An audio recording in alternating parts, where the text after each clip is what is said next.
to David Witham and anybody concerning Ignatius' letter to Rome. Now, if you know about it, if you know me, then you know Ignatius of Antioch is my guy, is Irenaeus of Lyon. Those guys, I think, are the man. And you know, I'm gonna focus this upward. These clouds look so cool.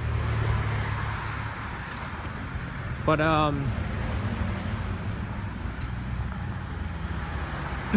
Antioch, which is displaced in Damascus right now, and has been for a while, is Patriarch of the East. And there was a title that the Eastern Orthodox Church was saddened to hear that Rome had gotten rid of. And that was Patriarch of all the West. Because that's what Rome is and was. Now, I might make an exception there and say that Rome had... Rome was the see, the patriarchal see, and the head of all of the West except for Ireland, because Ireland had its own primate, independent from Rome, and it spoke a different language. It spoke Irish, the Gaelic language that was the Gaelic/Celtic language that existed in Ireland at the time that St. Patrick enlightened it, and it had reign over Ireland, and as well as Pictland that got Scottish eyes that became known as Scotland. So, just looking for turtles down here. Don't see any. But yeah, so I would say that. And keep in mind, when I talk about the West, I'm speaking of Europe, right? But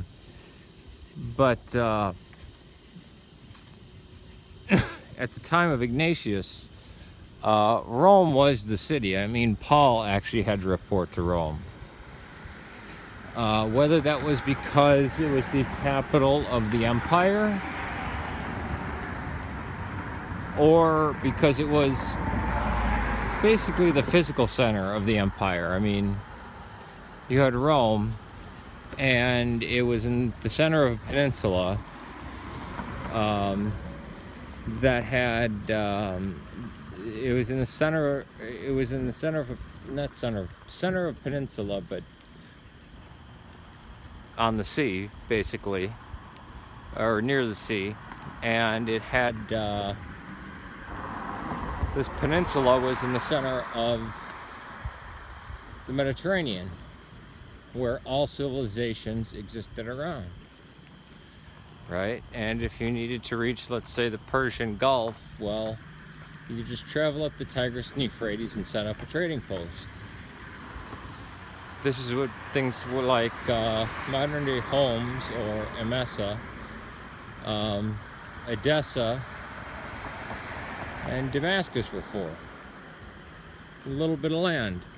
Same thing with Alexandria and with the trading posts that were in Joppa, which is located now where what we call Gaza, because people would come up from the Red Sea to the Gulf of Aden with all their treasures from India and trade. And then you had the overland trading routes from that would end in places like Avdat and Jerusalem and stretch all the way through the Persian Empire or the Sasanian Empire or the Achaemenid Empire or whatever, or even the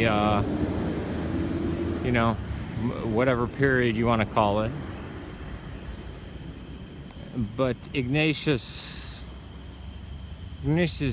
praising Rome, praising the church at Rome, right? Not Rome itself, but not mentioning a bishop.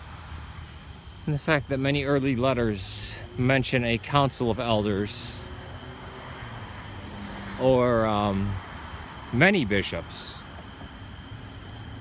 It does nothing to bolster the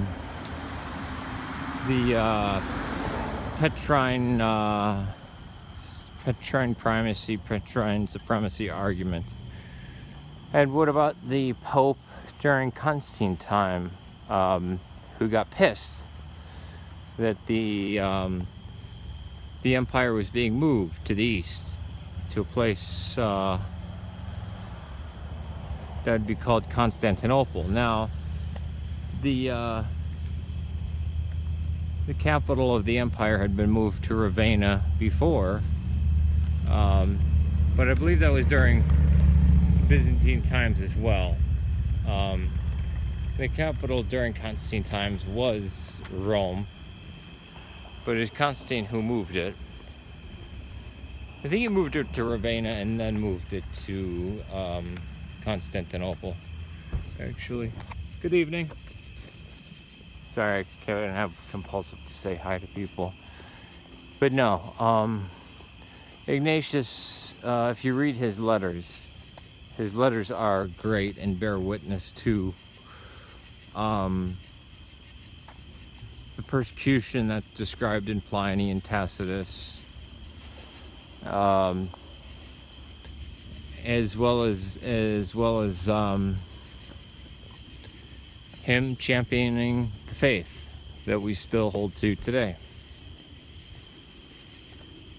Right? And he didn't have a bound book with 27 New Testament books in it and so many Old Testament books in it. No. All right, peace to you. May God save Syria, which is where Ignatius was from. And yes, Ignatius had a Latin name, but then again, so did the Mother of Christ have a Latin name. Peace to you. Heck, Philip and Andrew had Greek names.